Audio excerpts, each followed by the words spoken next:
बिस्मिल्लाहिर्रहमानिर्रहीम, अस्सलाम वालेकुम। जैसा कि हम लोगों ने अब तक चैप्टर नंबर 6 से रिलेट करते हुए जितनी भी क्लासेस थी उसमें हम लोगों ने ये टॉपिक नंबर 6.2 इक्विलिब्रियम स्टेट हमने पढ़ लिया था। फिर हमने लॉ ऑफ मास एक्शन भी हमने पढ़ लिया था। फिर डिटर्मिनेशन ऑफ इक्विलिब्रियम कांस्टेंट, जिसके अंदर हमने एक ईस्टरिफिकेशन वाली एग्जांपल पढ़ी थी और एक हमने हाइड्रोजन आयोडाइड की एग्जांपल पढ़ी थी।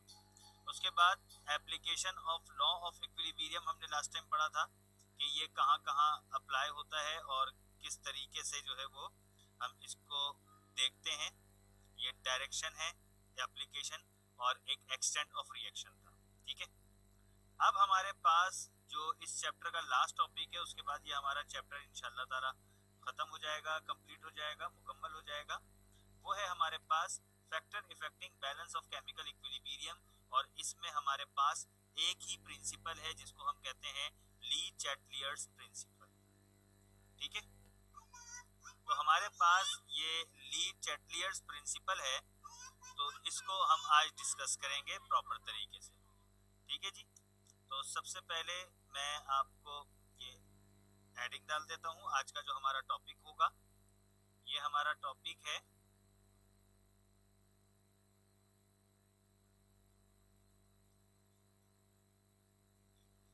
ली चैटलियर्स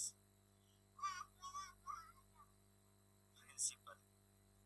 ठीक है, ये हमारे पास आज का टॉपिक है जो हम लोगों ने डिस्कस करना है। अच्छा, अब ये जो हमारे पास प्रिंसिपल है, इसकी स्टेटमेंट क्या है या ये प्रिंसिपल है क्या? ये प्रिंसिपल ये है कि इफ अ सिस्टम, सिस्टम किसे कहते हैं? किसी भी केमिकल रिएक्शन को, इन इक्विलिब्रियम, यानी कि वो जो आपका सिस्टम है, जो आपका केमिकल रिएक्शन है, वो आपका कौन सी स्टेट में हो? इक्विलिब्रियम स्टेट में हो। अब उसके बाद क्या होता है? Is altered by changing. अब उस आपकी इक्विलिब्रियम स्टेट का टाकरा हो जाए, सामना हो जाए किसी तब्दीली से। अब वो तब्दीली कितने किस्म की हो सकती है? सही है, या तो कंसंट्रेशन की तब्दीली हो जाए, या उस केमिकल रिएक्शन में अचानक प्रेशर में तब्दीली आ जाए, या तो फिर उसके टेम्परेचर में तब्दीली आ जाए। ठीक है, तो होगा क्या? द इक्विलिब्रियम शिफ्ट, क्या होगा? ये शिफ्ट होगा इन द डायरेक्शन, उस सिम्ट में, दैट डज मिनिमाइज, यानी कि ऐसी सूरत के अंदर वो इक्विलिब्रियम शिफ्ट हो जाएगा जो उस तब्दीली को मिनिमाइज, कम कर दे या अंडू, खत्म कर दे the effect of the change. ये हमारे पास ली चैटलियर्स का प्रिंसिपल है। मिसाल देता हूं मैं आपको। एक आम तौर पर आपने एक बिल्डिंग ली और ये एक दूसरी बिल्डिंग है। आपने इस बिल्डिंग से बिल्डिंग तक एक रस्सी बांधी। रस्सी बांधने के बाद अब आप इस बिल्डिंग पे खड़े हुए हैं और आपने एक बड़ी सी डंडी पकड़ी हुई है और इस डंडी के सहारे आप इस रस्सी पर चढ़ रहे हैं। ठीक है, अब लाजमी सी बात है, आप इस रस्सी के ऊपर एक जगह से दूसरी जगह तब जाएंगे जब आप इक्विलिब्रियम स्टेट पर होंगे, यानी कि आप बिल्कुल बैलेंस होंगे। ठीक है, यानी कि दोनों काम एक साथ हो रहे होंगे और आप दोनों तरफ झूल रहे होंगे। आप रिएक्टेंट की तरफ भी झूल रहे होंगे, आप प्रोडक्ट की तरफ भी झूल रहे होंगे, यानी कि इनडायरेक्टली आप एक रिवर्सेबल रिएक्शन ले रहे होंगे, रिएक्टेंट से प्रोडक्ट, प्रोडक्ट से रिएक्टेंट। अब अचानक क्या होता है कि तेज हवा चलना शुरू हो जाती है। अब जब तेज हवा आपको इस सिम्ट से मिल रही है तो लाजिमी सी बात है, क्या होगा? आप जो है वो दूसरे सिम्ट की तरफ गिरना शुरू हो जाएंगे। ऐसा ही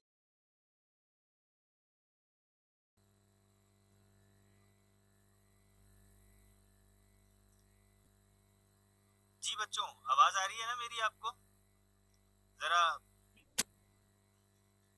अबू बकर आमना जरा बताइएगा, आवाज आ रही है ना मेरी बेटा?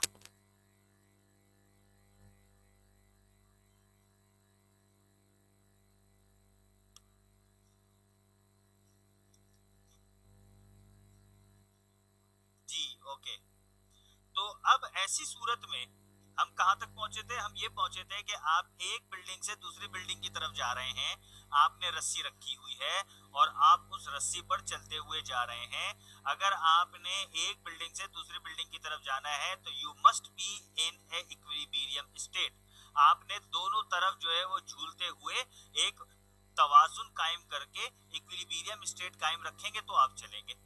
ठीक है, यानी कि रिएक्टेंट से प्रोडक्ट, प्रोडक्ट से रिएक्टेंट, दोनों काम एक वक्त पे चल रहा हो, उसको हम इक्विलिब्रियम स्टेट कहते हैं। इससे पहले के टॉपिक्स में हम बता चुके हैं। अब अचानक हवा चलती है और वो हवा आपको दूसरी सिमत की तरफ धकेलने की कोशिश करती है।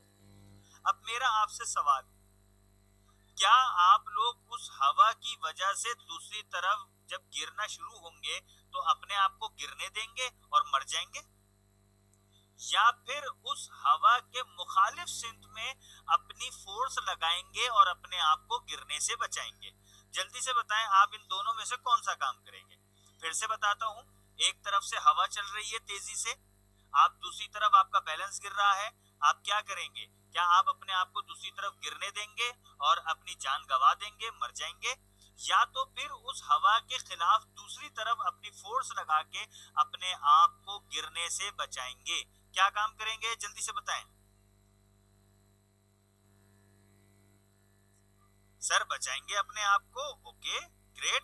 तो बस यही काम ली चैटलियर प्रिंसिपल ने कहा कि जब हमारा कोई भी केमिकल रिएक्शन इक्विलिब्रियम स्टेट में जा रहा होता है और हमारे पास कंसंट्रेशन के नाम से, ठीक है, हमारे पास कंसंट्रेशन के नाम से, हमारे पास टेम्परेचर के नाम से, हमारे पास प्रेशर के नाम से अगर उस रिएक्शन में कोई तब्दीली होती है तो वो उस चेंजिंग को अंडू करने के लिए, उसके इफेक्ट को खत्म करने के लिए अपने रिएक्शन की डायरेक्शन को शिफ्ट कर देता है।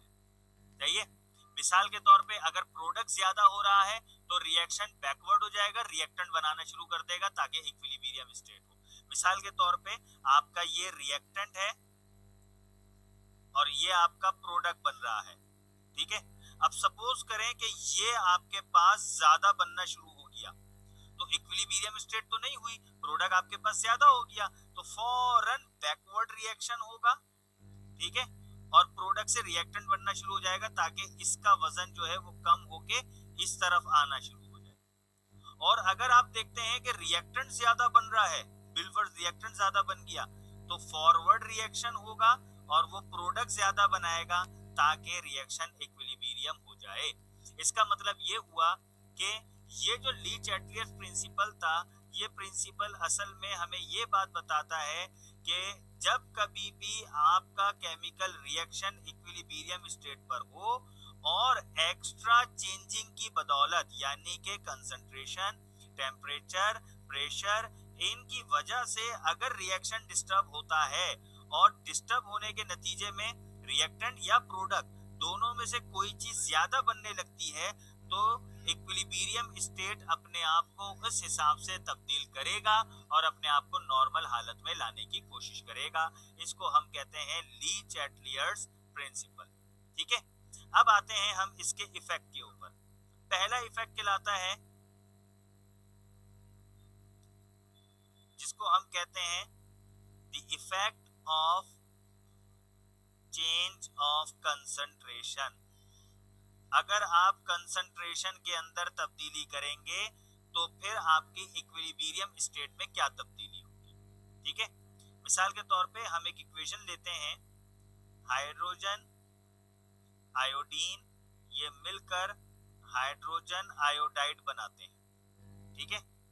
अच्छा, अब इसका जो Kc आपका इक्विलिब्रियम कांस्टेंट जो आपका बनेगा, वैसे तो वो Kp बनेगा, वो आपका बनेगा Hi bracket 2 divided by H2 और I2, सही है। ये आपका बनेगा किस हालत में? At equilibrium state. अब हम क्या कहते हैं, if we increase the concentration of hydrogen, सही है, अगर हम हाइड्रोजन की कंसंट्रेशन ज्यादा कर दें। अच्छा, ज्यादा कैसे करेंगे, by added more hydrogen gas. अगर हम और हाइड्रोजन गैस डाल देंगे रिएक्टेंट में, यानी कि इधर रिएक्टेंट में मैं हाइड्रोजन गैस की तादाद बढ़ा दूं, तो इसका मतलब क्या हुआ, मैंने जो है वो हाइड्रोजन गैस की कंसंट्रेशन जो है वो क्या कर दिया, ज्यादा कर दिया। ठीक है, अब होगा क्या, आपकी जो एडेड हाइड्रोजन गैस होगी, सही है, वो जब कंबाइन विथ आयोडीन गैस, तो क्या होगा, टू गिव मोर HI, है ना भाई। जब आपका रिएक्टेंट ज्यादा होगा तो आपका प्रोडक्ट ज्यादा हो जाएगा, है ना। तो then according to Le Chatelier's principle, अब ली चैटलियर प्रिंसिपल के हिसाब से क्या होगा कि आपकी जो वैल्यू है Kc की, वो क्या हो जाएगी, रिस्टोर अगेन। अब Kc की वैल्यू को रिस्टोर करना शुरू करेगा। ठीक है, अब जब रिस्टोर करना शुरू करेगा तो क्या होगा, rate of forward reaction increases, आपका फॉरवर्ड रिएक्शन बढ़ना शुरू हो जाएगा। सही है, यानी कि मैं आपको सादा अल्फाजों में समझाता हूं। आपके पास ये इक्वेशन थी, ठीक है, आपने क्या किया, आपने यहां हाइड्रोजन गैस का इजाफा कर दिया। ये देखें, मैंने हाइड्रोजन गैस कितनी ज्यादा कर दी। अब जल्दी से बताएं क्या चीज ज्यादा हो गई, रिएक्टेंट ज्यादा हो गया। अब इक्विलिब्रियम स्टेट थोड़ी रहा, अब तो रिएक्टेंट आपके पास बहुत ज्यादा हो गया। ये फटाफट इस हाइड्रोजन को फौरन इस आयोडीन के साथ रिएक्ट करवाकर HI बनाना शुरू करवा देगा। सही है, जैसे ये HI बनाना शुरू करवा देगा तो आहिस्ता आहिस्ता यहाँ से हाइड्रोजन कम होना शुरू हो जाएगी और HI बढ़ना शुरू हो जाएगी। उससे क्या होगा, वापस इक्विलिब्रियम स्टेट बैलेंस होना शुरू हो जाएगी। इसलिए हम ये कह देंगे कि अगर आपने रिएक्टेंट की कंसंट्रेशन इंक्रीज की तो रेट ऑफ फॉरवर्ड रिएक्शन होगा, ताकि Kc की वैल्यू रिस्टोर हो जाए या अनडू द इफेक्ट। तो इसलिए हम यूं भी लिख सकते हैं कि इसको हम दूसरी आसान अल्फाज में यूं भी लिख सकते हैं, if concentration of reactant increase then rate of forward reaction start to undo the effect of the change, सही है, according to Le Chatelier's principle. ठीक है भाई, हम इसको सादा अल्फाजों में यूं भी लिख सकते हैं। ये हमारे पास जो है वो पहली कंडीशन का एक पार्ट हुआ। अच्छा, अब हम करते हैं इसको जरा उलट। अब जरा उलट कर दें, अब मैं आपको जरा दूसरे कलर से करके दिखा रहा हूं। अगर मैं if concentration of product change, अगर मैं प्रोडक्ट की कंसंट्रेशन इंक्रीज कर रहा हूं, यानी कि HI की, ये देखें HI HI HI HI, यानी कि प्रोडक्ट की कंसंट्रेशन अगर आपने इंक्रीज कर दी, सही है, तो अब क्या होगा, अगर आपने प्रोडक्ट की कंसंट्रेशन इंक्रीज कर दी तो ऐसी सूरत में क्या होगा कि आपका बैकवर्ड रिएक्शन होगा, then rate of backward reaction start, बाकी आप वही लिखेंगे, to undo the effect of the change. सही है, यानी कि अब क्या होगा कि ये जो हमारे पास एच आई हमारे पास जो बहुत ज्यादा आ जाएगा,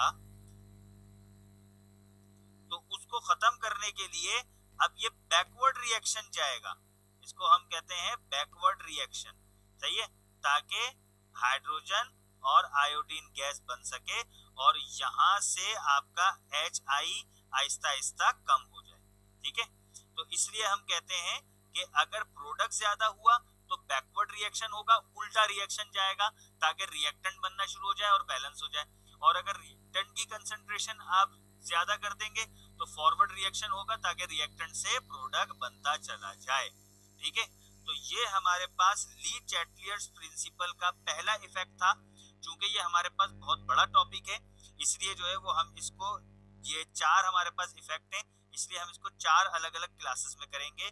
तो आज हमने जो है वो ली चैटलियर्स प्रिंसिपल में क्या पढ़ा कि अकॉर्डिंग टू ली चैटलियर्स के मुताबिक अगर आपका कोई भी केमिकल रिएक्शन है जो इक्विलिब्रियम स्टेट में है, तो सराउंडिंग की वजह से उसके अंदर तब्दीली आ जाती है, उस रिएक्शन को डिस्टरबेंस का शिकार हो जाता है।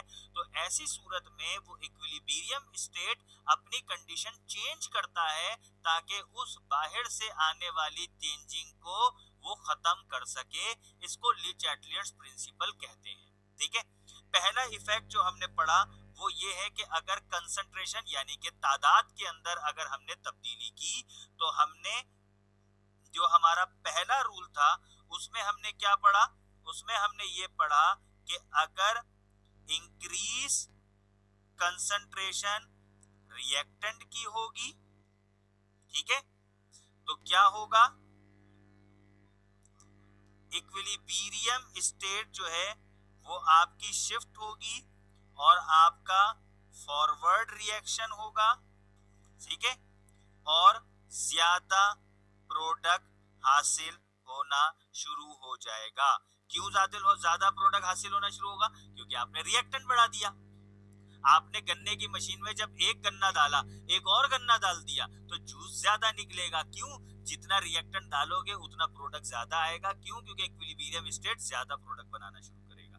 और अगर आपने इंक्रीज कर दी कंसंट्रेशन प्रोडक्ट की, तो अब क्या होगा, अब आपका इक्विलिब्रियम जो है वो आपका शिफ्ट होगा बैकवर्ड की जानेब, यानी कि वापस की जानेब, और आपका रिएक्टेंट ज्यादा हासिल होगा, मोर रिएक्टेंट फॉर्म। ठीक है, तो ये हमारा आज का पहला इफेक्ट था जो आज हमने मुकम्मल किया। अब हम सेकंड क्लास के अंदर इफेक्ट ऑफ टेम्परेचर पढ़ेंगे। फिर इफेक्ट ऑफ टेम्परेचर जरा बड़ा टॉपिक है तो उसको हम डिटेल में पढ़ेंगे। ठीक है, I am going to stop recording. If you have any question तो आप उससे